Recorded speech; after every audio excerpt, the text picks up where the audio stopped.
Hello everyone, let's start with question number 14. This is from chapter 2 and this is from NCERT example. So this says consider two conducting sphere of radii r1 and r2 with r1 is greater than r2 if the two are at the same potential. Potential are same. The large sphere has more charge than the smaller sphere. State whether the charge density of the smaller sphere is more or less than that of the largest one. So हमें check करने के लिए बोला है इन्होंने कि density in terms of small sphere and the largest one. तो सबसे पहले आपको पोटेंशियल क्या दिया हुआ है, सेम दिया हुआ है. लेट्स से कि हमारे पास Q1 चार्ज है एंड हमारे पास Q2 चार्ज है on radii R1 and R2 respectively. ठीक है, Q1 और Q2 के जो चार्जेस हैं वो हमारे R1 और R2 के पास है. अब हम देखते हैं कि हमारा पोटेंशियल कितना होगा. पोटेंशियल को कैसे डिफाइन करते हो, 1/4 पाई एप्सिलॉन नॉट Q1 और R1.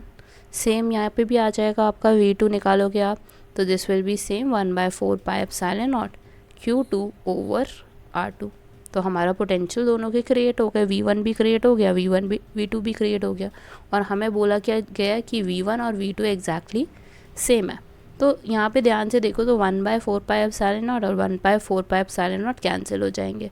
बचा क्या हमारे पास, Q1 over R1 is equal to Q2 over R2. और अगर मैं Q1 को एक तरफ ले जाऊँ तो ये हो जाएगा मेरा Q1 over Q2 R1 over R2.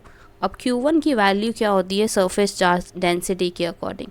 तो Q1 हमारा होता है सिग्मा 1 इंटू 4 पाई R1 का square divided by sigma 2 into 4 pi R2 का square is equal to R1 over R2. अब देखो 4 पाई से 4 पाई कैंसिल हो गया, R1 से R1 कैंसिल हो गया, R2 से R2 कैंसिल हो गया. अब हमारे पास बचा क्या है, सिर्फ हमारे पास बचा sigma 1 R1 over sigma 2 R2 is equal to 1 over 1. अब R2 और R1 को राइट साइड ले जाते हैं ताकि हम इन दोनों क्वांटिटीज़ को कंपेयर कर सकें. So this is like this, R2 ऊपर गया, R1 नीचे आया.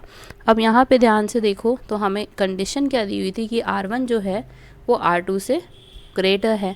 तो if R1 is greater than R2 तो इसका मतलब क्या समझ आता है आपको कि हमारा सिग्मा 1 सिग्मा 2 से लेसर है.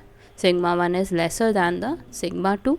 और यू कैन सी कि the charge density of the smaller sphere is less than that of larger sphere. तो चार्ज डेंसिटी किसकी ज़्यादा हुई, स्मॉलर स्फीयर की. Sorry, it is for larger sphere. Charge density of smaller sphere is less than that of larger sphere. So this is the conclusion from this part. तो ये ऐसे question MCQ में भी create किया जा सकता है, जैसे कि वो आपसे पूछ सकते कि किसकी डेंसिटी ज़्यादा होगी. MCQs बना देंगे and you have to correct the right option out of those, right. So now will be moving to question number 15 which is a type of a statement question, but you should know कि उसको कैसे attempt करना है अगर you get it in terms of MCQs और assertion और reason, right.